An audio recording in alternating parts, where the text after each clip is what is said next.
Alors, la compagnie, oui, elle date depuis longtemps. On n'a pas exactement l'histoire du commencement, mais mon grand-père était en business dans les années 60, 1860. Alors, du grand-père à la grand-mère à mon père, et après, moi j'ai apparu dans les années... quelle année que j'ai apparu? Dans les années 45 à peu près. C'était automatique pour moi que je ferais que j'irais dans la guenille, comme on dit.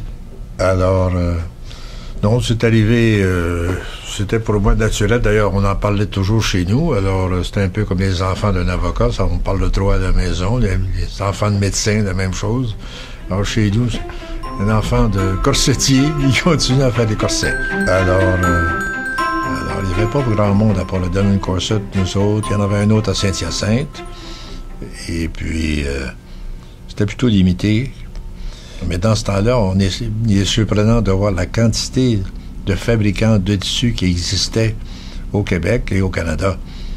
Et assez important au Québec. Il y avait le Hamilton Cotton à Hamilton, Ontario, mais qui faisait aussi des tissus. Il y avait la Granby Élastique à Granby. Qui étaient des gens qui développaient constamment de nouveaux produits pour l'industrie de la mode. L'équipement, la machine à coudre était constamment adaptée. Des maisons comme Singer développaient constamment de nouvelles machines pour des applications absolument particulières. Il y avait la machine à une aiguille, deux aiguilles, la zigzag, inventée, la boutonnière.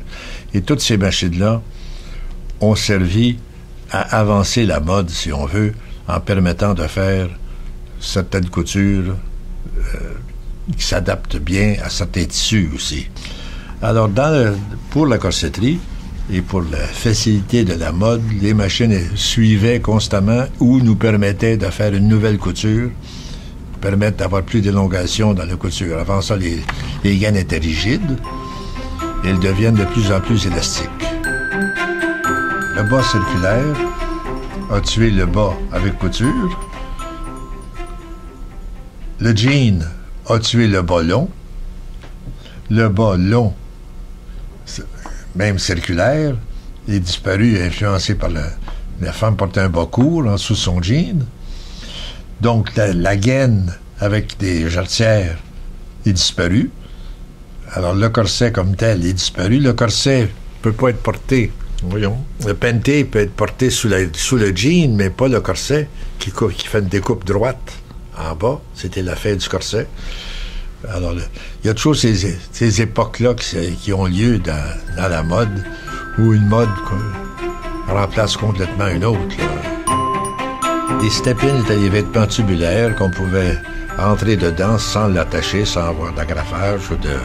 Caresse, c'était un soutien-gorge qui nous a permis de sortir de la crise.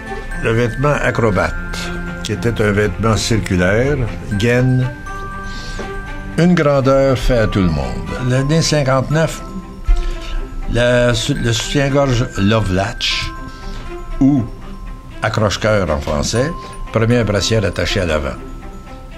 Magnifique vêtement. J'ai vu le soutien-gorge d'allaitement, un des premiers qu'on avait fait, dont le bout était tout simplement coupé. Mais s'est développé un marché parallèle pour ce vêtement-là. Eaton, Toronto, en achetait beaucoup. On n'a jamais compris pourquoi. Dans les années 80, on a développé Pouf 16. Il y en a eu d'autres avant. C'était un soutien-gorge mouillé, très léger, attaché à l'avant, celui-là. Il y avait d'autres modèles. En 92, qu'est-ce qu'on a? On voit quand même on voit du strapless. Encore une fois, une licence avec une compagnie d'Angleterre qui s'appelait Silhouette. Eux avaient développé ce qui s'appelait le Minimizer aux États-Unis pour les femmes qui étaient trop grosses. C'est simplement une brassière plus petite. Des dentelles élastiques et rigides arrivent dans les années 80 à peu près. Le but était de souffler le soutien-gorge à la dimension que la femme désirait. Le seul problème dans le temps, c'est que les avions n'étaient pas pressurisés. Et si quelqu'un allait en avion, plus elle montait, plus elle sentait gonfler son soutien-gorge. Alors, dans ces années-là, on avait, dans les premiers gaines que je parlais plus tôt, on avait un fond de culotte détachable avec des boutons pression. Et des fois, j'en avais dans mes poches. Moi, puis une fois, dans un party chic, j'ai sorti, au lieu d'un mouchoir, j'ai sorti un fond de culotte pour me moucher. Alors, ça fait des situations cocasses qui deviennent naturelles. Ça vient de parler de corset et de brassière. Alors, je suis Camille Grenier, président de CJ Grenier Limité, compagnie de longue durée dans l'industrie de la mode.